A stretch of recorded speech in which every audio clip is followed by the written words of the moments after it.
Hello everyone and welcome back.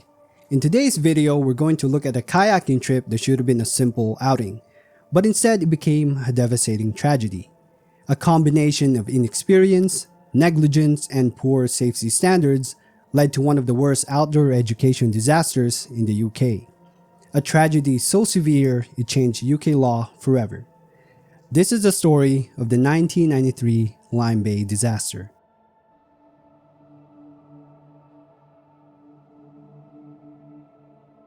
Lyme Bay, located on the southern coast of England, might look peaceful at first glance. It stretches between Devon and Dorset, forming part of the Jurassic Coast, one of the most geologically significant coastlines in the world. This entire region is actually a UNESCO World Heritage Site, and for good reason. The cliffs here reveal layers of rock that span millions of years.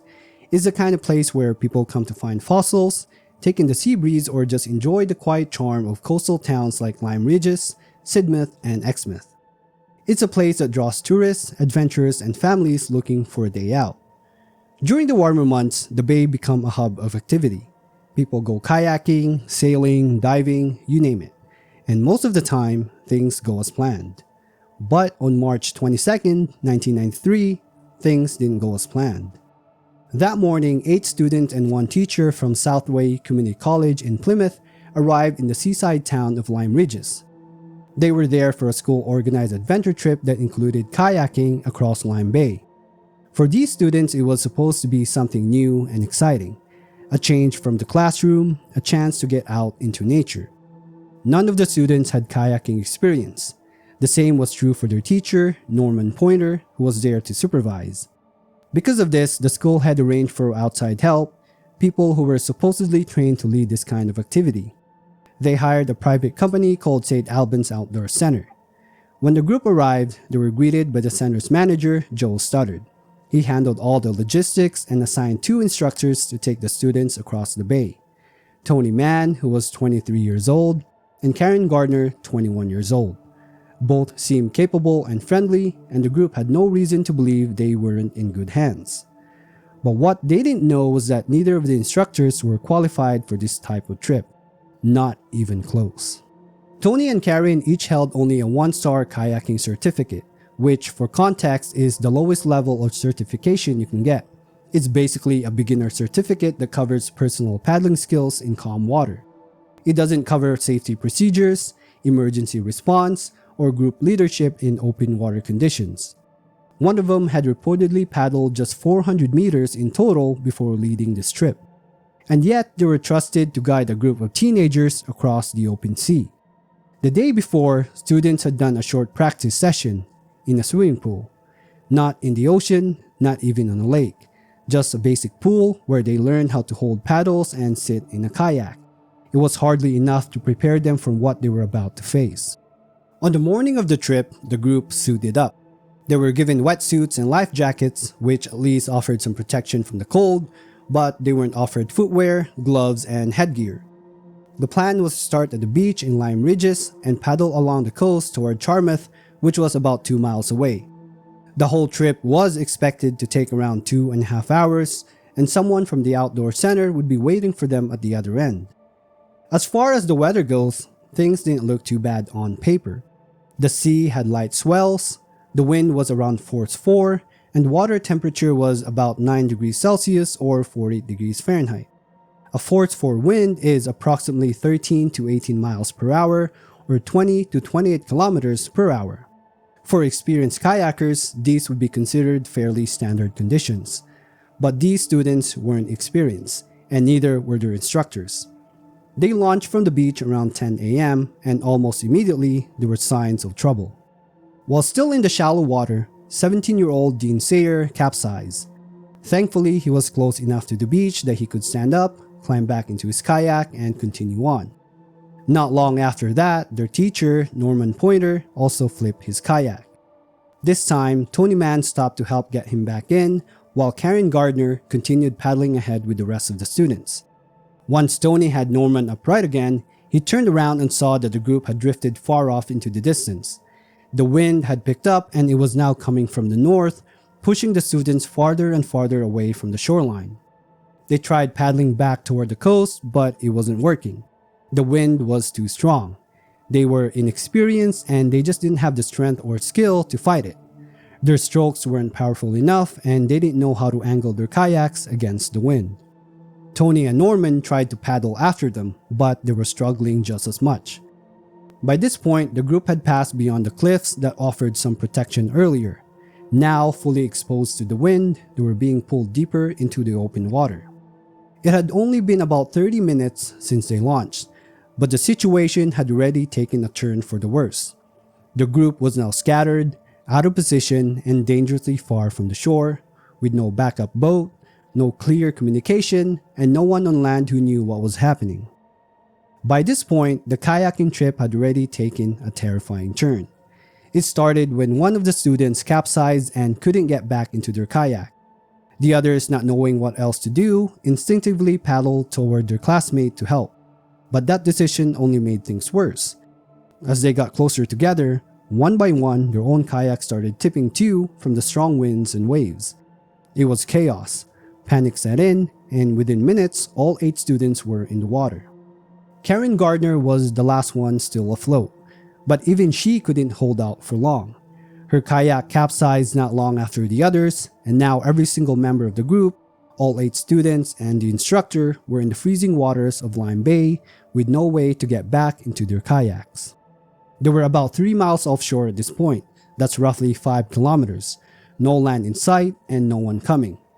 None of them had the strength or experience to swim that kind of distance, especially not in those conditions.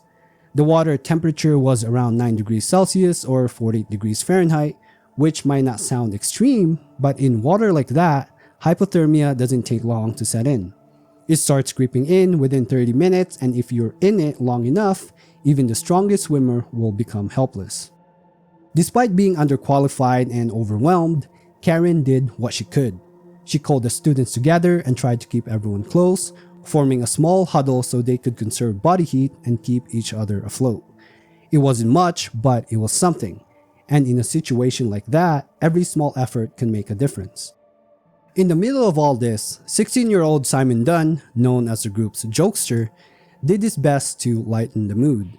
As they clung to each other and to their kayaks, shivering and drifting farther from land, he began singing a dark but oddly comforting version of the 10 green bottles. He changed the words to 8 red canoes sinking in the water. It was a joke, but also a quiet form of courage, trying to keep everyone's spirits up when everything around them was going wrong.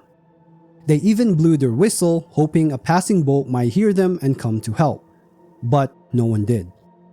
Back on land, the group was expected to arrive in Charmouth at 12:30 p.m. A staff member from St. Albans was waiting there, watching the clock. When the group didn't arrive, he eventually returned to the center and reported the delay to manager Joe Studdard. Joe responded quickly, at first. He rushed to the shoreline and began searching for them himself. He checked the different points along the beach, even got on a boat and cruised along the coast, looking for any sign of the group. But nothing turned up. No kayaks and no students. Despite knowing that something was wrong, he didn't contact the Coast Guard until 3:30 p.m. That's a full 3 hours after they were due to arrive. Even more frustrating, a fisherman named Paul Wason had actually seen something. At around 2:45 p.m., he spotted an overturned kayak floating in the bay.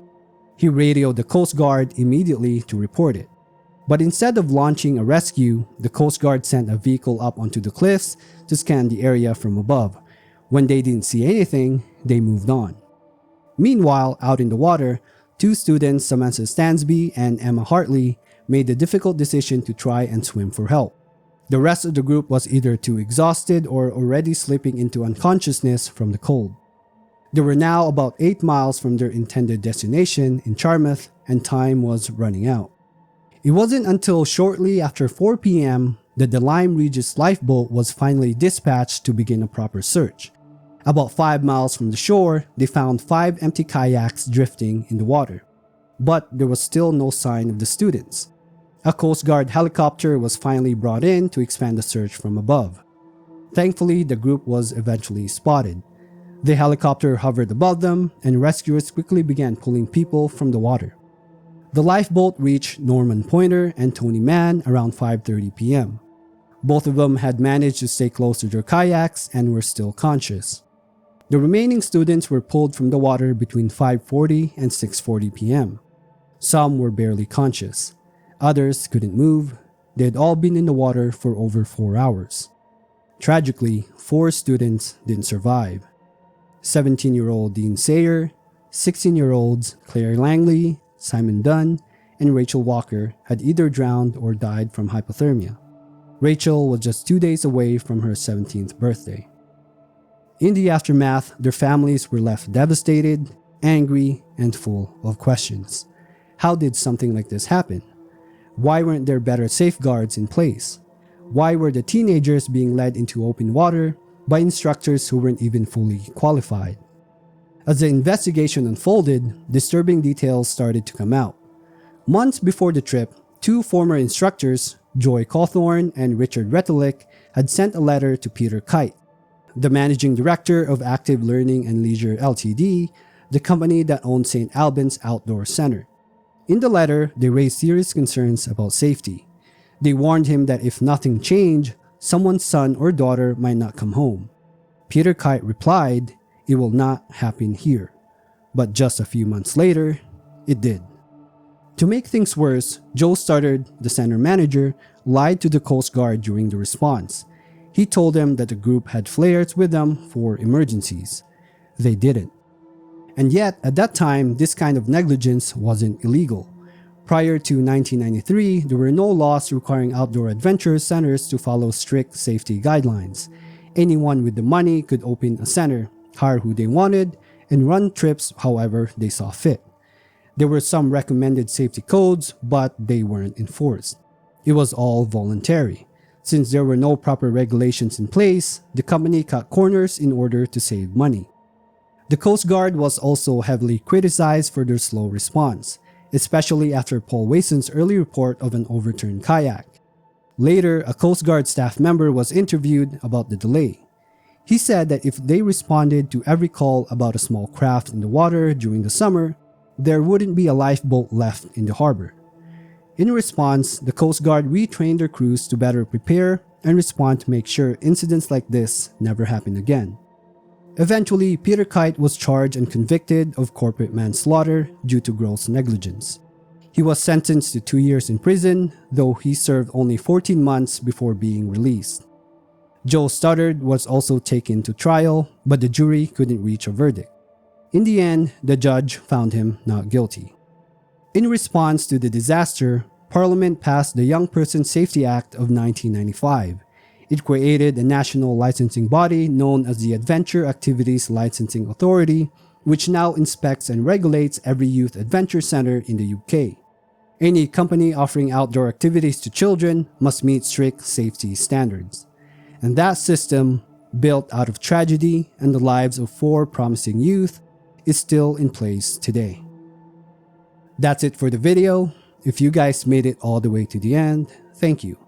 Have a good, wonderful day, and I'll see you in the next video.